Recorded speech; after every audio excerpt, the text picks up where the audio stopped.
Good morning, good afternoon, good evening, wherever you are in the world. We are back with another Neurodiversity Stories, and we have another incredible guest, a great friend of mine, Kirsty Heap, who's going to be sharing not only her personal journey, but the incredible work that she's doing for everyone in the dyslexia community globally. So please do, as always, just let us know where you're tuning in from.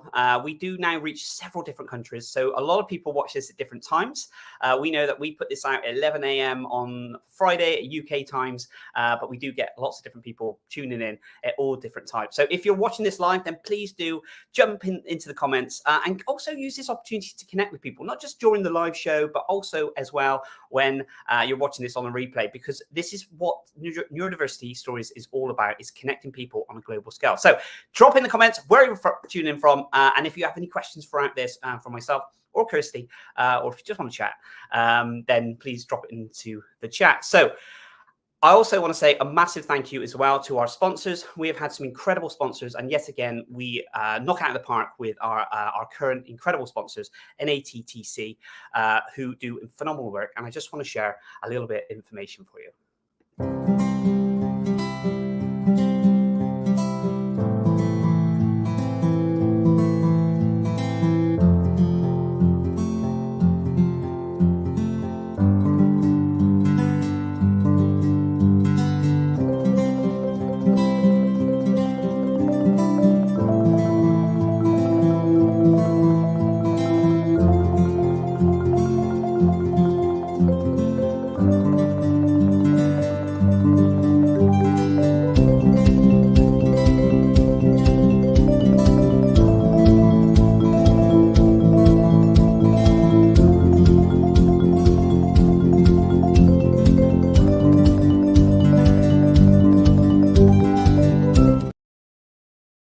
So guys, that's NATTC. They're making workplaces across all industries more inclusive and accessible for employees with neurodivergent or disability conditions. All their information will be in the blurb, so please do check them out. So guys, we now bring on to our main event, which is Kirsty. I can see Kirsty in the green room smiling, which is great. So we are going to be bringing Kirsty in. I always ask my guests if they can send a little bit of a blurb, and I was always blown away. I've been following Kirsty's progress for quite some time. We're connected on LinkedIn, seeing the wonderful that she's doing. So she is going to be sharing her personal story of turning dyslexia into triumph. Kirsty Heap is a neurodiversity specialist coach, a keynote speaker, and a wonderful one. I've seen you at the Dyslexia Show, helping organizations to understand, embrace, benefits of neurodiversity. And the blurb you sent to me, we will dive in and we'll talk about that more. So without further ado, I would like you all to welcome my next guest, Kirsty.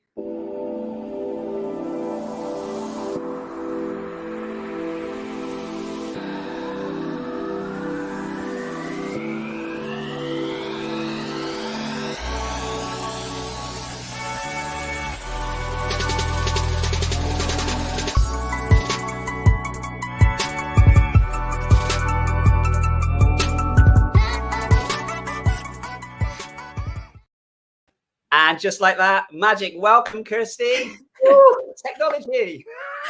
Awesome, isn't it? Thank you so much for taking time out of your incredibly busy schedule. I know I only know from what I see on socials how incredibly busy you are. So thank you. It's great to catch up and speak to you, Kirsty. Can you tell us a little bit about you, a little bit about yourself and what you do? Okay. Wow. So a little bit about myself. I'm dyslexic, was diagnosed at 7 years old, and I didn't like that diagnosis. I think that's really important to say. Me and it were not friends. We were not friends for a very, very long time, and there's several reasons for that. And I still find that funny now, actually, thinking, I really didn't like this thing, because that's how I saw it. And yet now, that's what I live and breathe all day. And I'm like, wow, I wish it hadn't taken me so long to accept my condition, understand it, but actually understand myself. And my background is HR and operations, and I witnessed a lot of people suffering in silence in the workplace. I was one of them. But what I found was I was helping other people, and I was like, you blimmin' hypocrite. You're helping everyone else, but you're not being open. You got to lead by example. And I had this kind of thing that you couldn't be dyslexic in HR, you couldn't be a senior manager in HR, you couldn't be a senior manager and being dyslexic. And I'm kind of going, well, you are a senior manager, you are in HR, and you are dyslexic. So you've kind of poo-pooed that. So now let's be really open about it. And I was really open, and I started putting it on my emails. And don't get me wrong, I did get some unusual comments. You don't look dyslexic. That's wow. I did have one person actually ask me how I do my job, which I kind of, and it was said in the way of that questioning side of it of, can we actually have a dyslexic HR manager? Yes, you can. But the majority of it, and I say 95%, was about that support, intrigue. How do you do things? Can we learn? And the amount of people that then came out of the woodwork going, oh my gosh, this is amazing. So am I. Please tell me how you got to where you are. I never thought that was possible for me. And that's where I was like, wow, I'd felt all alone for so long. And it was like I was coming home. I suddenly had a family. And that to me was really endearing. And that's where I was like, do you know what? I just want to live and breathe this. I want to help people. I want companies to understand what they can do and what small changes they need to make. And that is what I do. So I educate companies on it, and I work with individuals. Kirsty, it's incredible to hear that, and what was really inspiring is your face kind of lit up when you mentioned about that you struggled in that sense, and then you felt like you found a family and you found like a real community in that sense. What was that like then? Because pre finding the family and the community and all these things, there must have been kind of times where you did feel, as you mentioned, alone, and no one really understood what it was that you were going through, and you couldn't relate to anyone. And then you had to go through a real, I guess, a real struggle, one to bring out your dyslexia in your personal life, but also your dyslexia in the work life, which is, as you said, if you're in that sort of role. What was that kind of like, that journey from feeling alone to finding the community? It was a difficult journey, I'm not going to lie. There were, I had situations in the workplace that compounded the fact of why I should keep it quiet. I remember having a manager in one of my roles ask if they needed an interpreter to understand my emails. That was in an open plan office in front of 30 odd members of staff, and I was 18. I got up, I used language which one shouldn't use in the workplace, and I left. I got my bag up and walked out and got home and was like, oh, I've got to go back tomorrow. And I did. And he was very, very apologetic, but I then had made the decision that wasn't the right location for me to work. So there were bits that compounded why I was keeping it quiet. The turning point for me was two things. One was having my son, who is clearly dyslexic and ADHD as well. And I didn't want him to feel alone. That was a non-negotiable. That was not happening. And it really was a case of, do you know what then? This thing you've been avoiding, I've been sweeping it under the carpet, and that dust under the carpet been getting bigger and bigger. And it's like, right, I actually now need to rip it off, and I need to learn about it, because nobody had explained it to me. It was literally, you're going to struggle. But yet at school, I had one other person in my class who was dyslexic. She was in the top set for English. I was in the bottom. So it still didn't, it just didn't relate to me. So when I started to research it, I learned about the positives and the strengths. And then I learned, and that made sense about who I was. And I was like, wow. And when I actually became open in the workplace, finding other people was just, I don't even know how to describe it. It was just like finding friends and family, because nobody got it. When people go, oh, yeah, I get it must be difficult to spell. Do you? Do you really? I mean, when people go, oh, just look it up in the dictionary. Brilliant. I'll look up phenomenal in the dictionary. I'm going to start with "f." Under F,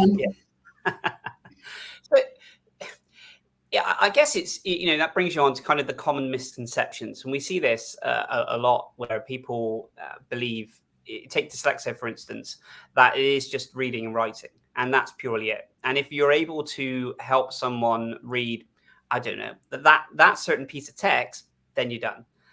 But it's so much more, isn't it, than just reading and writing?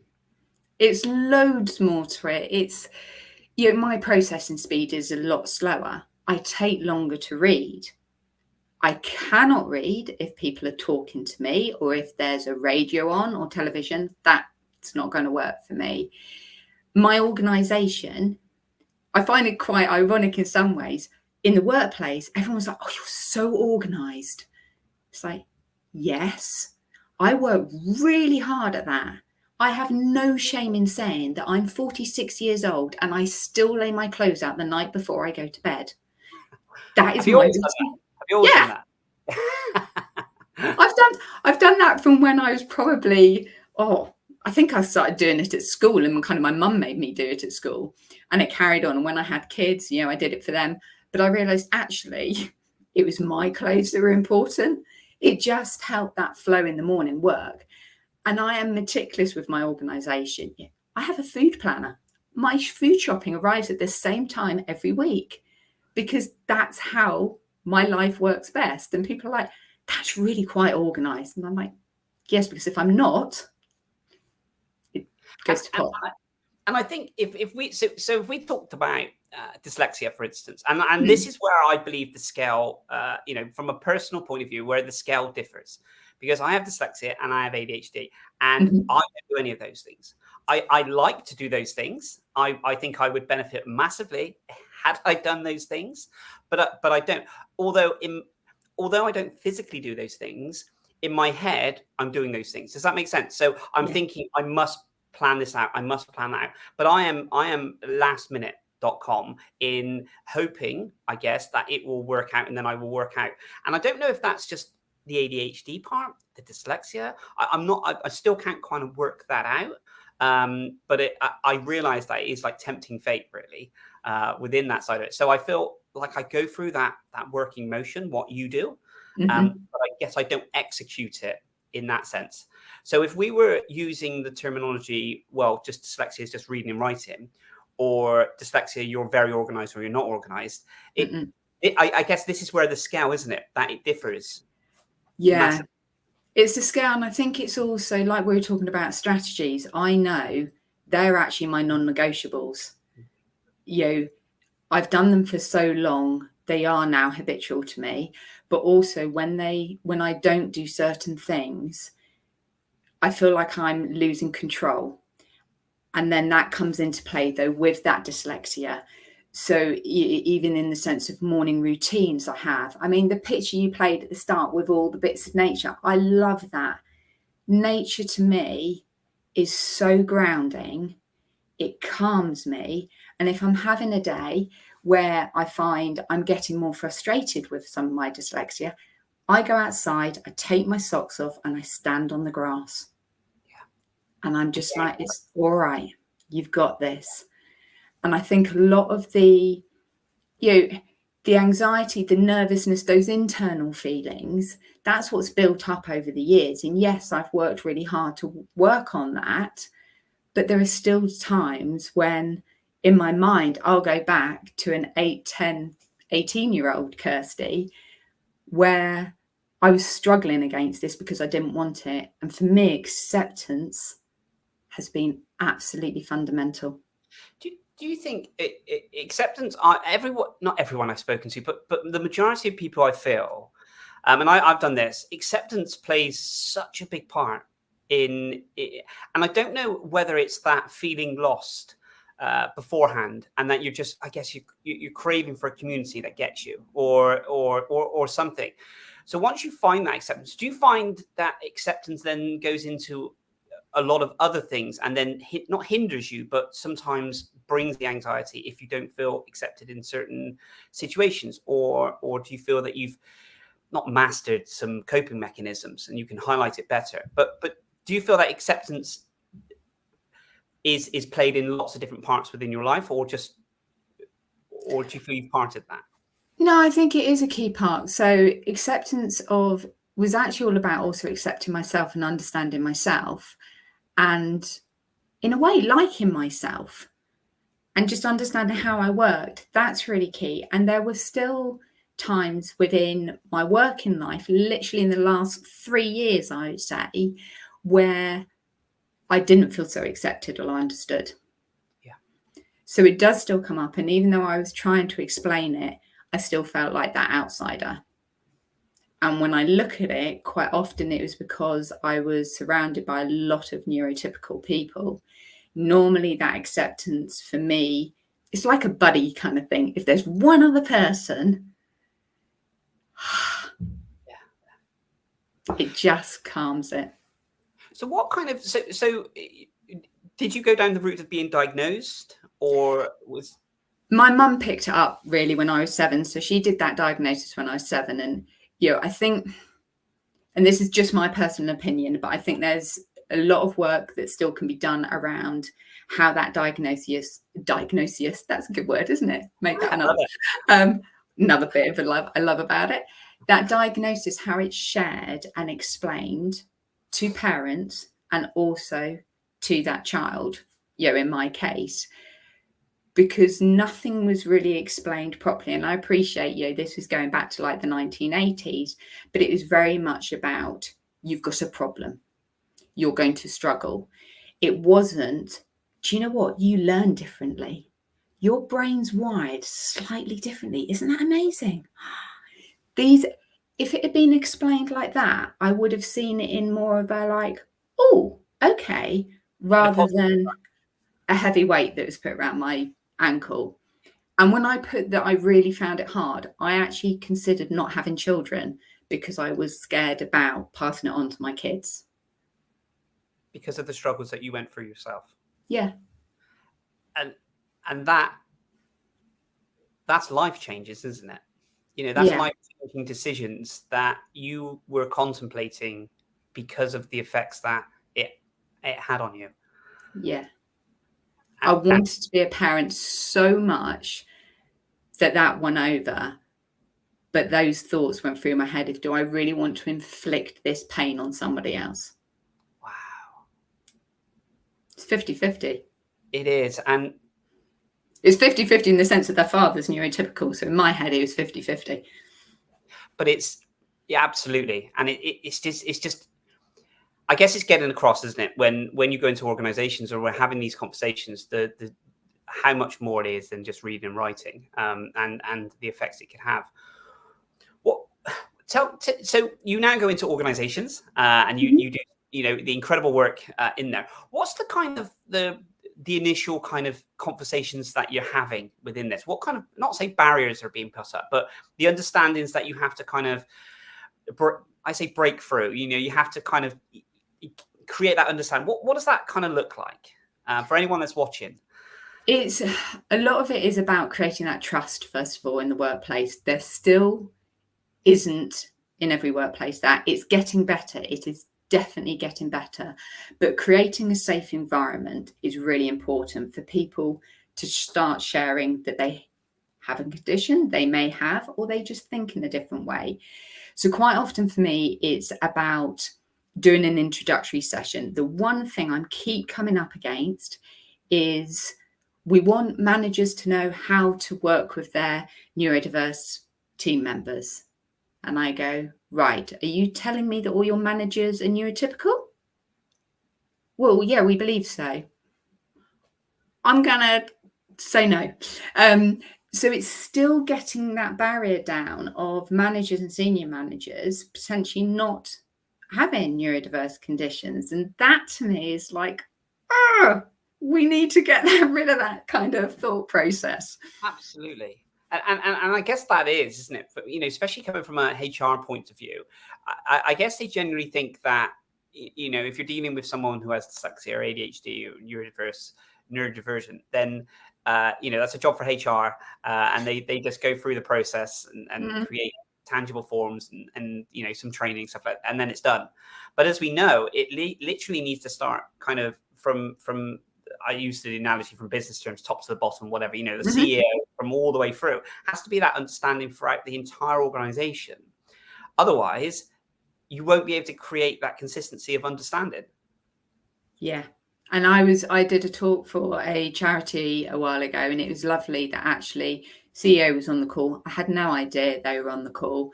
And at the end, they came on and they went, do you know what? I want to share with everybody. I struggle with this. And I was kind of like, yes, that's what we need, because the reaction on people's faces and words and even afterwards was, wow, they just felt more comfortable to be open and honest. So I do think it starts with a lot more people of senior management level being more open. And I think the other thing is, when I kind of mention the word reasonable adjustments, it's as if I've kind of spent £500,000 of the budget. I'm kind of going, no, chill out, it's fine. There are so many things that can be done that are low cost, but it's also a lot of things and strategies that I will talk about. They help everybody. I mean, I'm at a standing desk. That's great for me, but that's great for people with back problems. I've used them with pregnant people as bumps have grown. We've just adjusted the desk up. There's so many different, strategies that will help everybody. Yeah. And I just jumping into the comments. Thank you so much. Absolutely love the whole organization view. And you're absolutely right. I don't know why. I guess, again, speaking to different organizations, some doing incredible work still, depending on where they are within the journey. But it's interesting when and you mentioned budget and things. I get from a business point of view, we have to look at the bottom line. They always say, how is this going to help? And blah, blah, all the different strategic strategy words and buzzwords and everything else. But it's funny, isn't it? And I use that term loosely, that when they look at the actual budget, how much do they want to invest in their people? Because that's the thing. If we just said, okay, well, we've got Dyslexia Awareness Week coming up, so we need to get a speaker. We need to get someone in and do this. But that in itself it can be really positive on one aspect and detrimental in another. Because if an organization said to you, Kirsty, we love to hear you talk at the Dyslexia Show. We'd love you to come into an organization, which I'm sure you've done, and just do a talk on awareness. And then that's it. And it has to then be, okay, so I've done this. I will do this awareness talk. What next? Now, I'd always say, whenever I'm asked to go into an organization, I'd say, okay, if you book me for speaking, that's fine. But what next? Now, I'm not saying you then need to book me for other things within your organization, but what is your plan after? What is your duty of care after? Because as I know, and I'm sure, Kirsty, if you went into an organization and spoke to 60 individuals or 100 individuals, they will have questions afterwards, and they will then need to go through a certain process. Have you found that? I'm not spitballing kind of different organizations, but is that the kind of mindset that you have to have when you think to yourself, if I open this Pandora's box in an organization, I have this duty of care and I need to make sure that I do that side of it? Yeah, and exactly that. For me, as much as, I love talking about it, because yes, it's raising that awareness, but that I don't want it to be a tick box exercise. Yeah. It happens so much, and it's kind of like exactly that. What are the next steps? What are we going to look at? And there is still so much that needs to be done. Changing the terminology of how we onboard people, even at that recruitment scenario. For me, the word reasonable adjustments, I don't like that word, and that's just me personally. I just think there's a more positive way we can do that. What's the supporting mechanisms to enhance your interview process? Anything like that would just make it. I just don't want it to be this reasonable adjustment. It's not a reasonable adjustment. You want the best out of me? Let me give it to you if you give me a couple of things. Do you find that when you mentioned reasonable adjustments, and I'm with you 100%, because you look on job adverts, when you're working with clients and they say, we're looking to apply for a job, and the key question is, do I put down that I have dyslexia or ADHD or whatnot? And I've got to admit, personally, from a personal point of view, the thought goes from my mind that I'm still, undecided on some situations. In my own head, in the sense of should you, shouldn't you? And that's purely on the basis of looking into the organization and seeing how they work. Now, the only thing I'd say is I'd always say, you have to be truthful and honest, but it's personally down to you. If you're open about the fact that you have dyslexia and it's, and you want to do that, then that's fine. You get the final decision. But you have to be a little bit kind of guarded and a bit protective, because if you're going into an organization that hasn't got that awareness and those things in place, and then you don't say that you have dyslexia, then the match from the off isn't going to be a very easy or pleasurable thing for that side of it. So what's your thoughts on that, Kirsty?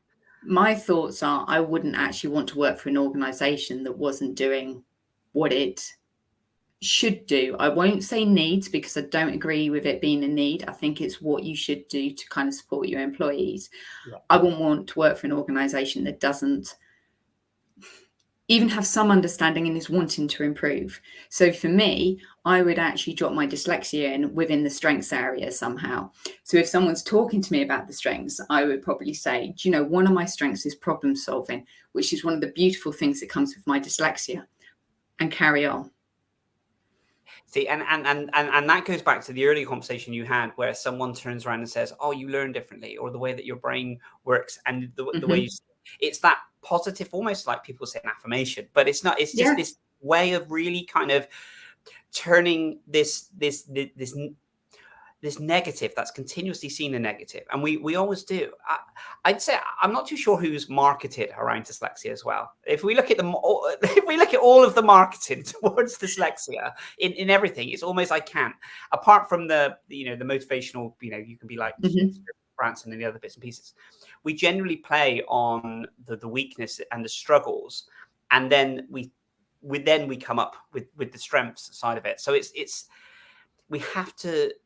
I guess we have to try and find a way of being able to change that when we're looking to go into organizations, because if we're seeing it and we're in the community and we're in the sector, so to speak, then from the outside where they have very little knowledge about this, then I guess they're only going to be picking up some of the weaknesses in their eyes. And I think we lead with our strengths, and also in my mind, my strengths are also what help me come up with the strategies for the areas I find more challenging. And I'm seeing more and more employees now that are applying for jobs and going, what can you as an organization do for me? That retention of staff is key. And if you make your staff feel valued, they're going to be more productive, they're going to stay. So I think as an organization, sometimes it is looking and going, let's retain our staff. You cannot rebuy, if someone's in an organization for 6 years, all of that company knowledge, that company relationship, if that goes, that's a massive decrease to that company.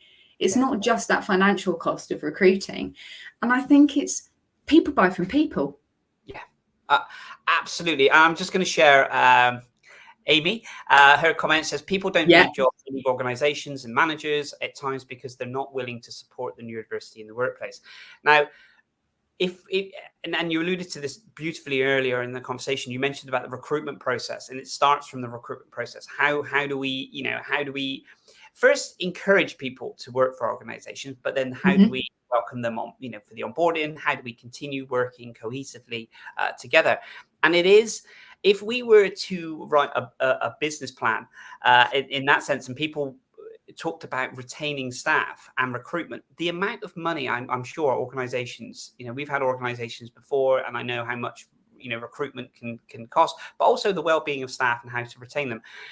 Do you think, and I think in this day and age as well, the recruitment process is a very difficult one for someone who struggles with some of it, because everything's online now. Everything is online. And when you go up to the next kind of level of a seniority within that position, there's those tests. I can't remember what they're called.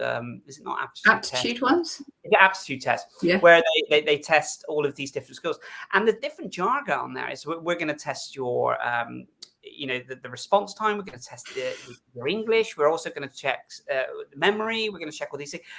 And this is the thing. If you apply for these positions, you'd probably be really, really good at the actual job. But it's that stage. And I remember speaking to an organization we did some work for, and I won't mention the name, but very huge global organization. And myself and my partner worked with them for 3 years. And they said the amount of people that they lost through that process was immense because they couldn't grasp those things. And when they tweaked it and changed it, the actual intake of staff was it was unbelievable. Just those 3 tests. There was 5 tests in total. They got rid of 3. They tweaked 3 of them, and it completely changed. Totally. And I think we just need to open our eyes up. You say about the recruitment thing, even job descriptions, the word excellent. So if we said excellent communication skills or excellent written skills, that word excellent, yeah, I went and got a B in my English language and English lit GCSE. I'm incredibly proud of that. I would never use the word excellent to describe my English or my written communication. So straight away, that word is going to put me off applying for a job. It could be such a small element. And do they really mean excellent? What does that mean to them compared to what it means to me? On what scale is excellent? How do they? Yes. How do you manage the word excellent? Is that? Yeah. So there's a lot that needs to be done. And that, being in HR, I've seen job descriptions and I'm like, you're wanting everything. Let's really be sensible here about what the core things are of a role.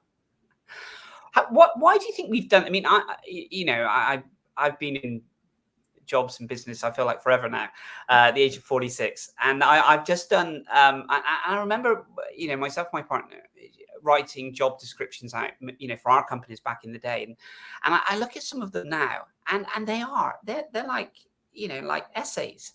Mm-hmm.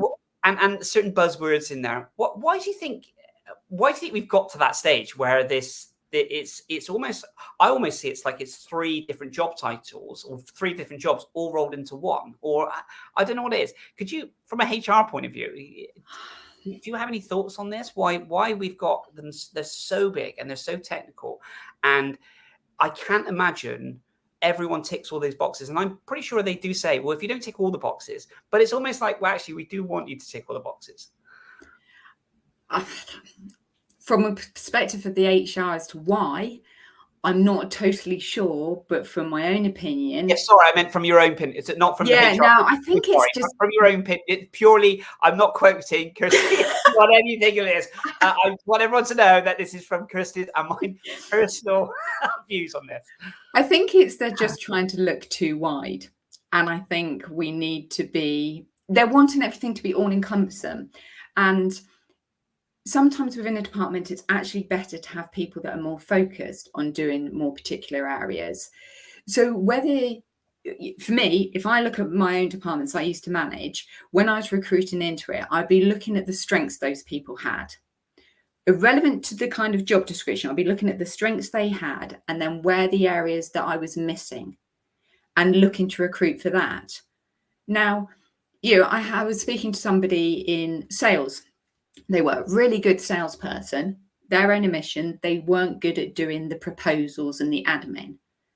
So they used their initiative and they teamed up with someone on the department that was really good at that.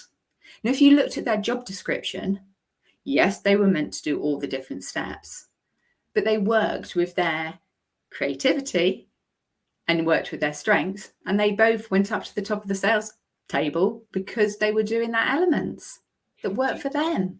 Which is incredible, and that's the, as they say, the out of the box thinking within this side of it. It's interesting, isn't it? When we think of this, it's almost like they've not defined the role, or they only have maybe a budget for a certain role, and they want someone to be able to jump between roles or something else. But generally, the consensus is, I'm always amazed that I'd like to see someone that was able to tick every single box within this. I'm seeing like an octopus in my head, with loads of arms. It's not going to happen. And then I'd be. It's almost like I'd love them to just film, like a day in the life of what that role looked like, to be able to tick every single box. But look, I all jokes aside, I think there needs to be some sort of because it can be incredibly stressful. This day and age, when we are. There seems to be a vast amount of jobs that are continuously being put up. Everything's now online. And, you have these things where you can, LinkedIn, it's like easy apply. And then there's upload your CV and then it goes off to the ethos. And then it's, sometimes you get something back, sometimes you don't, and all of these different things, and it can be quite an emotional roller coaster to suddenly. And I think personally, speaking to other clients as well, that they're applying for lots of different jobs. So sometimes when it comes around, they've applied 50, 60 jobs, and then something comes back and they're like, I'm not too sure what I've applied for. And then they have to go through this process. So I'm not too sure why the recruitment side of it is not evolved in every single organization. But I do feel it's something that, and I'm not knocking recruiters in any way, shape or form. I'm just saying that it does seem to be an industry at the moment that's, I don't know if it's the organization or it's the recruitment side of it, but there's definitely something of a miss on that. Do you know what I would love?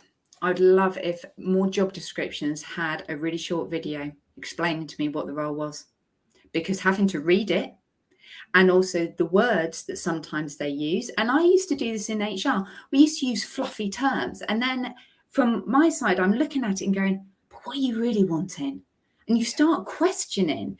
So if there's a short, chat about someone explaining what they're looking for. And again, on the application side, yes, it's great that I've got my AI software and I can dictate what I say. Awesome. Do you know what I'd love also? Can I upload a really short video just to explain what it is I've done? Yeah, and I find, excuse me, the uploading of the videos are normally for a creative role. So if it's social media or events management, then they ask for a video to be to show your creativity and these things. But genuinely, if it's for any other role, it does seem to be actually we want to know on paper what your results are, what your qualifications and everything else, like this. So it's almost like a rigid process, isn't it? Yeah. It shouldn't matter whether it's creative role, finance, HR, health and safety, in the States, whatever it is. I think it's just giving people that option. You're not saying you have to, but it's given just saying, what's going to work better for you. Just want to share, Sarah, we're seeing more visible disabilities on TV, etc. Society is being more real yet unseen is still an issue, as you say. It is. I genuinely think, I guess because we live and breathe this every single day, and feel, when developments happen, we're kind of, finger on the pulse. We're like, oh my God, it's great. Like Made by Dyslexia brings out the dyslexia thinking and, and all of these different things that kind of, edging along. And then it feels like sometimes then you almost step out of LinkedIn or the LinkedIn bubble, or all of these different other things. And then you come into the real world and then you're thinking, why isn't this happening? Or why don't you know this? Yeah. Yeah, and there's something you said there. It was someone shared something with me about Apple products actually recently, about the accessibility that naturally is in them. And I was blown away. I was like, this is already in my phone if I need it. It's not an add-on. It's not an additional cost, which it shouldn't be.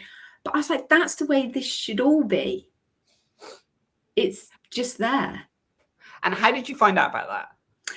I found out about that by someone linked in Dorset Council, and they put a link up. The video's called The Greatest, I think it is, and you can YouTube it. It's a really short one.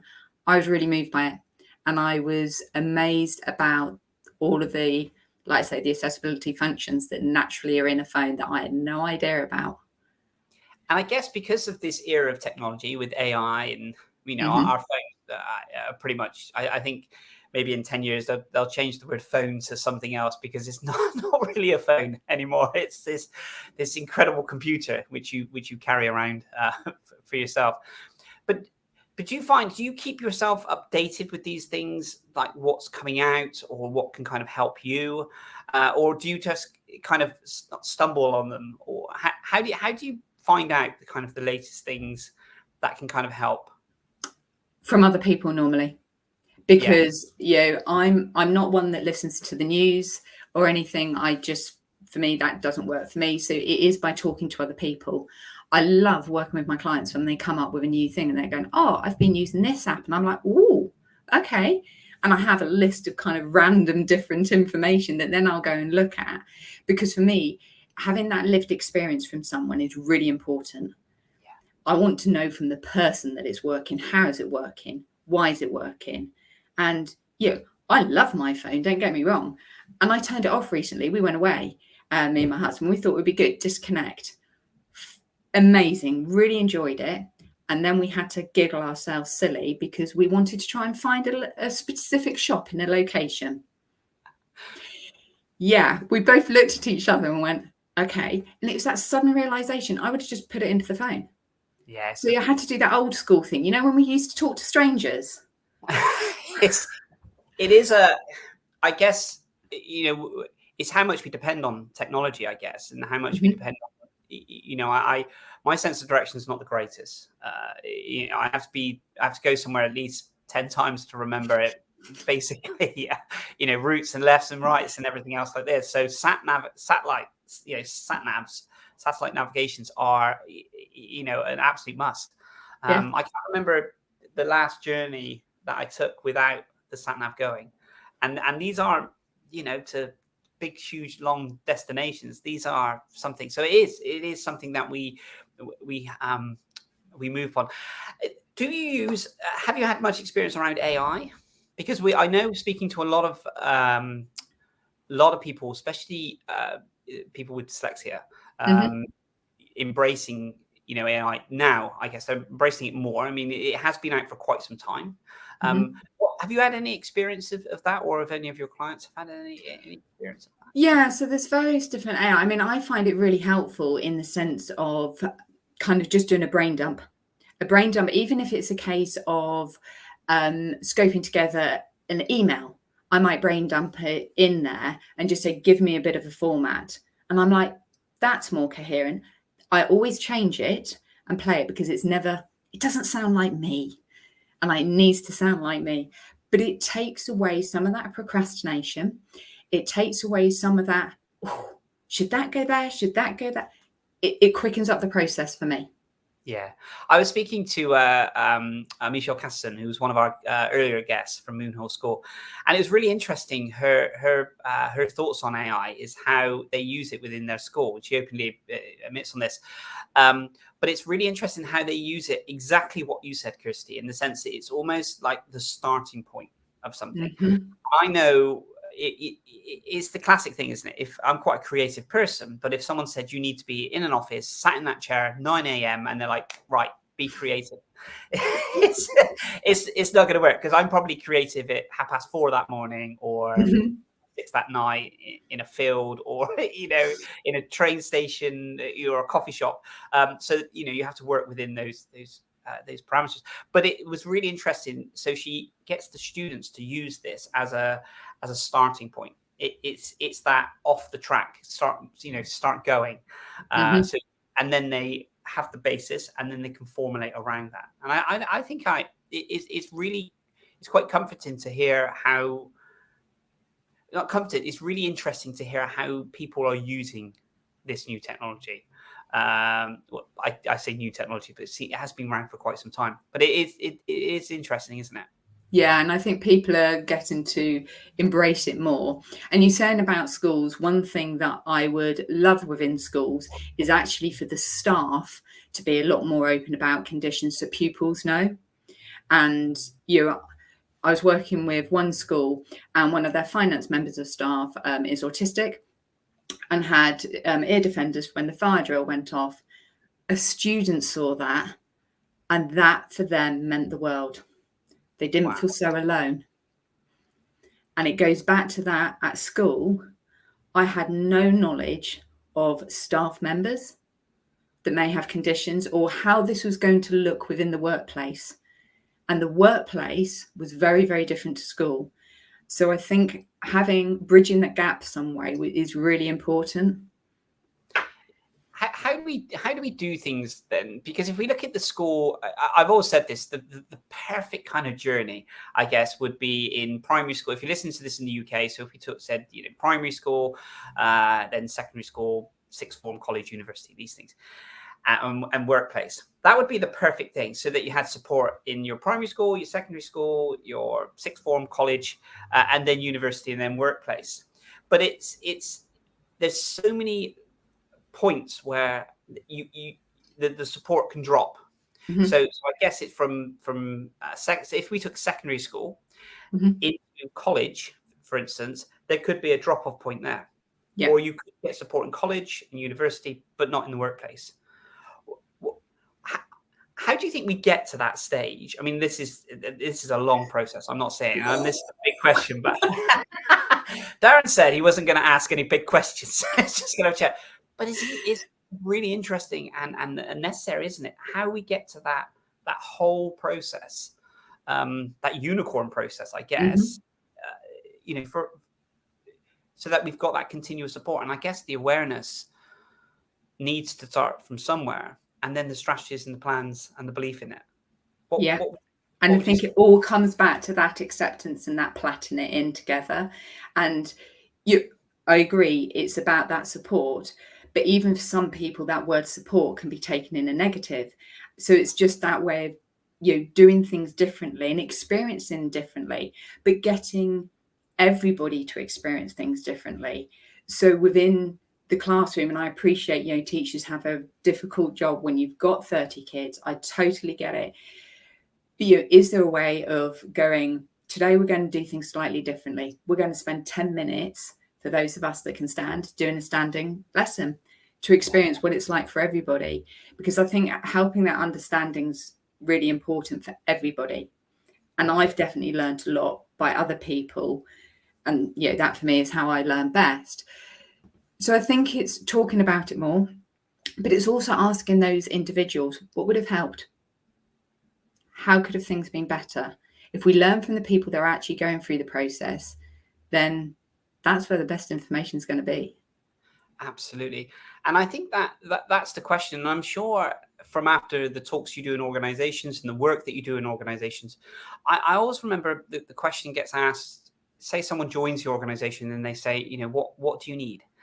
And that is such an open question, because depending on where they are within their own journey and what tools, maybe it's tech, maybe it's screen overlays, maybe it's just a well-being side of it. Just, don't put me in a busy office next to a ping pong table, or the fluorescent lights that are shining down. And it's without going in with a prepared list of these are my to-dos and don'ts. It's almost like I see it's a again from my own personal appearance, like a work in progress. It's okay. So these are the things that I know that I struggle with, or no, and that I can thrive if not struggle with. Use that terminology different. This is how I can thrive better. This is how I can succeed better. This is how I can work in this kind of environment. But it's almost like, but I don't know what your environment's like. So ask me that question now. Let's work on this. Ask me that question in a week's time, 2 weeks' time, 3 weeks' time. And then it's like that, because work environments change, workloads totally can get more heavy, deadlines coming, different people joining the team, different peak times. The environment, I feel, would you say, Kirsty, changes, the landscape of the workplace changes so much? Totally. And it also changes as we go and get older into what it's that word need, isn't it? It's not I need, I'd like it. And actually, do you know what? From a company, you're going to like it if I have it, because you're going to get more out of me. And for more, it's about having that catalogue. Not every, if someone said to me years ago, what support would be helpful? I'd have been like a rabbit in the headlights and gone, what's on offer? In a way, it's a bit like going to a restaurant, having some sort of idea of what a company does can be really beneficial. And like we say, a lot of these things can help other people as well. We're not just talking about neurodiverse conditions here. The AI dragon, great if someone's got arthritic wrists. It's different things. So having an idea that you can skim through would be great. I think, thank you for your previous comments as well on the stuff that we're talking about. So please do keep your comments in, and we will answer these throughout the message. So thank you, Sarah and Amy, on the questions as well. Just want to share this one. Can one even know what kind of support they need? You're absolutely, spot on, as Kirsty mentioned as well. It's difficult to know. And I guess we're at that stage, depending on where the organization is. When you come in and say, you then have to educate the organization on what it is that you need, and then what that actually is. And then it's a long conversation. So say it was a piece of tech, and they go, okay, I normally use this bit of tech. And they go, well, do you have that bit of tech? No.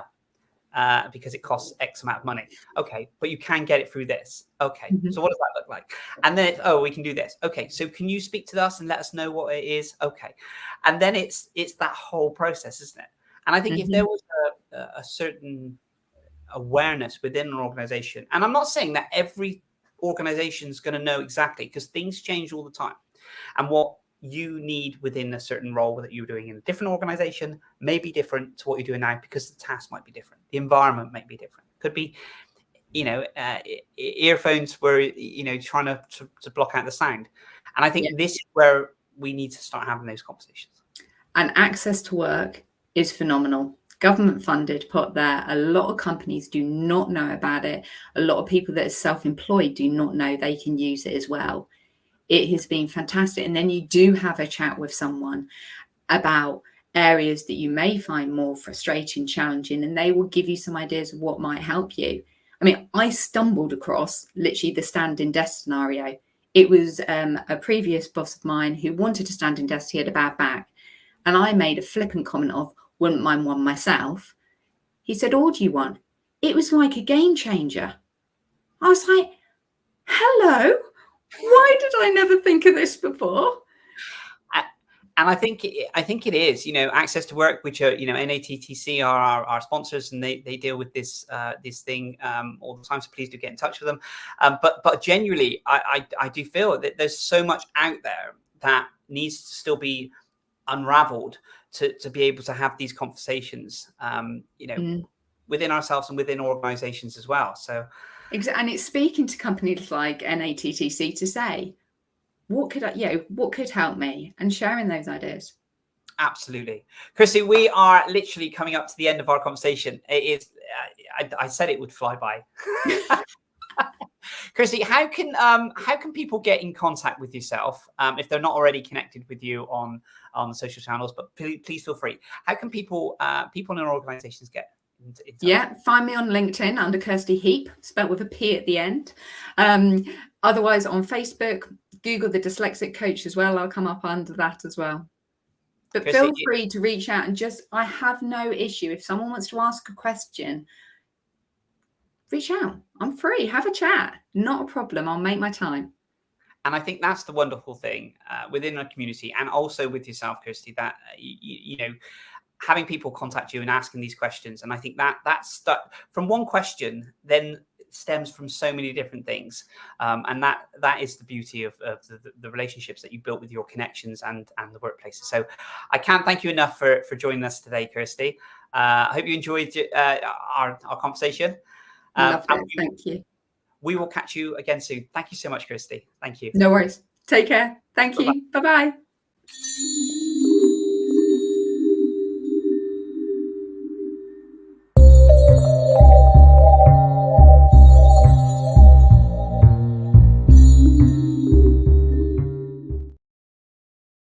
So guys, that's Kirsty Heap. Thank you so much, Kirsty, for being another incredible guest for our stories. And also a massive thank you to our sponsors, NATTC. As we mentioned in the chat as well, please do get in touch with them for all your workplace needs. And another massive thank you. We couldn't do this without the people watching this and your comments below. So please do drop us a line. If you would like to be a guest on Neurodiversity Stories, then please do drop us a line. And we'll be back soon again for another stories. Take care, guys. Cheers. Bye-bye.